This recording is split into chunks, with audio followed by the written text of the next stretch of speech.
السلام علیکم ناظرین، میں doctor Muhammad Usman homeo clinic on line کے چینل سے آج ایک اور انتہائی اہم جنسی موضوع لے کر حاضر ہوا ہوں۔ ناظرین کرام، یاد رکھیے کہ جتنے بھی ہم سیکشول ویڈیوز بناتے ہیں اس کا مقصد صرف اور صرف سیکس ایجوکیشن ہوتا ہے، کیونکہ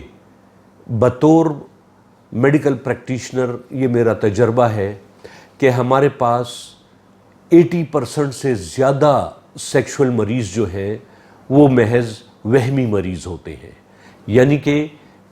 انہیں نہ تو کوئی سیکشول مرض ہوتا ہے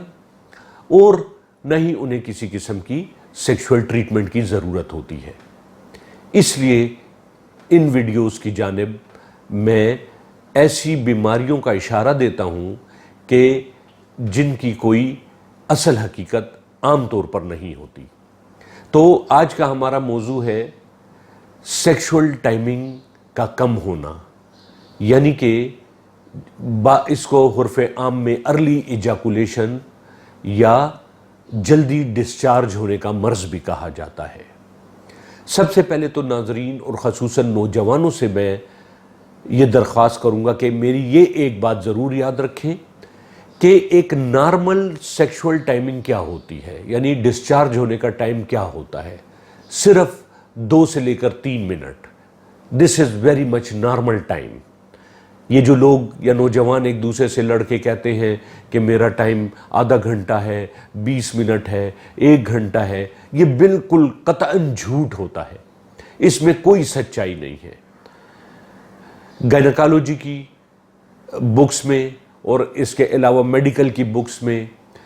اسکن اینڈ وی ڈی کی بکس میں یہ صاف طور پر لکھا ہوا ہے کہ ایک نارمل شخص اس کی سیکشول ٹائمنگ 2 سے 3 منٹ، حد سے حد 4 سے 5 منٹ ہوتی ہے، اس سے زیادہ نہیں ہوتی۔ اگرچہ ہر شخص کی اپنی اپنی سیکشول ٹائمنگ ویری کرتی ہے اور اس کا تعلق نفسیات سے ہوتا ہے، یعنی کہ دماغی خلفشار سے ہوتا ہے، لیکن بہرحال ایوریج ٹائمنگ یہی ہے، 2 سے لے کر 3 منٹ، 4 منٹ، اس سے زیادہ نہیں ہوتی۔ ہاں، اگر اس ٹائمنگ سے کم ہے تو یہ ضرور ارلی ایجاکولیشن کا مرض ہے، 2 منٹ سے پہلے ہے، تو لہٰذا اس کے لیے پھر باقاعدہ ٹریٹمنٹ کی ضرورت ہوتی ہے۔ آج ہم یہ بات نہیں کریں گے کہ سیکشول ٹائمنگ کم ہونے کی کیا وجوہات ہیں، اس پر میری ایک اور ویڈیو بنی ہوئی ہے، وہ آپ تلاش کر کے دیکھ سکتے ہیں،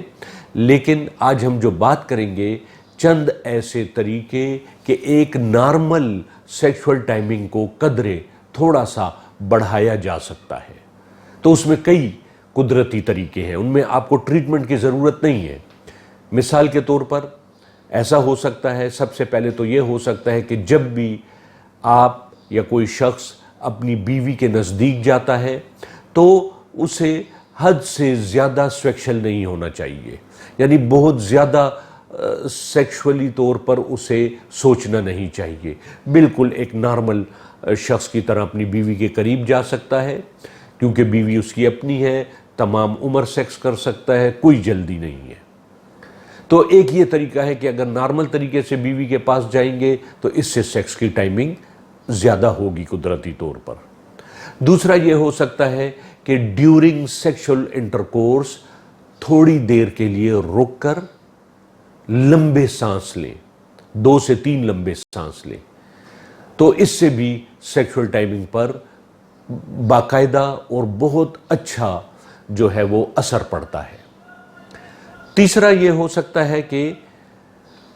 سیکشل انٹرکورس کے دوران الٹی گنتی گننا شروع کر دیں، جیسے 100، 99، 98، 97، 96، تھوڑی دیر کے لیے ایک 10-12 ڈیجٹس اس طرح پڑھیں، پھر سیکشل انٹرکورس کی جو ہے وہ طرف چلے جائیں، پھر تھوڑا سا رک کر الٹی گنتی 8-10 ڈیجٹس پڑھیں۔ تو اس سے کیا ہوتا ہے، ایکچولی یہ ایک سائیکولوجیکل ٹرک ہے، اس سے یہ ہوتا ہے کہ دماغ چونکہ وہ سوچتا ہے الٹی گنتی کے 100 کے بعد کیا آئے گا، 99 کے بعد کیا آئے گا، 98 کے بعد کیا آئے گا، 97، تو اس طرح توجہ جو ہے وہ سیکس سے ہٹ کر دوسری جانب چلی جاتی ہے، تو اس سے بھی سیکشول ٹائمنگ میں نمایاں فرق پڑتا ہے۔ اور ایک اور جو حکماء حضرات اور سیکس اسپیشلسٹ حضرات، ڈاکٹرز، ہومیوپیتھک ڈاکٹرز ایک اور طریقہ جو بتاتے ہیں، کامیاب طریقہ، وہ یہ ہے کہ ڈیورنگ سیکشول انٹرکورس جماعی حرکات یعنی کہ سیکس کی جو حرکات ہیں اس کو تھوڑی دیر کے لیے چھوڑ دیں،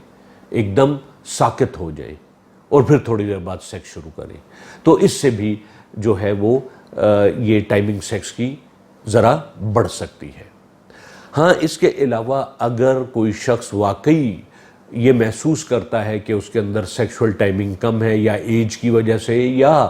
کچھ ہارمونل کمی زیادتی کی وجہ سے، یا کچھ اعصابی کمزوری کی وجہ سے، تو ہومیوپیتھک طریقہ علاج میں ایک بہت ہی بہترین جرمنی کے قطرے آتے ہیں، اس کو ہم کہتے ہیں ایگنس کاسٹ مدر ٹنکچر۔ یہ ایگنس کاسٹ مدر ٹنکچر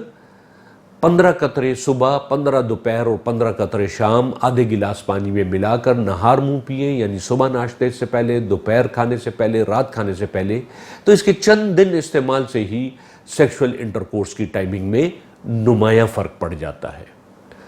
اس جگہ میں نوجوانوں کو خصوصاً یہ ایڈوائز کرنا چاہتا ہوں کہ سیکس ٹائمنگ بڑھانے کے لیے منشی یعنی نشاور ادویات، جو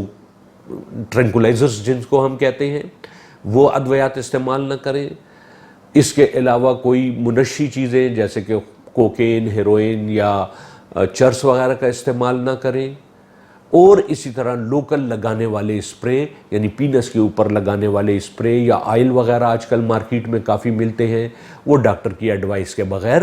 بالکل استعمال نہ کریں، کیونکہ اس کا تعلق دماغ، اعصاب، اسپائنل کارڈ اور پینس کی رگوں کے ساتھ ہے، نروز کے ساتھ ہے۔ اس میں کسی قسم کی اورل ٹرینکولائزر یا نشاور ادویات کی ضرورت نہیں ہے۔ امید ہے ناظرین آج کی یہ ویڈیو بہت سارے نوجوانوں کو اور جس کو ہم کہتے ہیں سیکشول امراض میں گھرے ہوئے وہمی افراد کو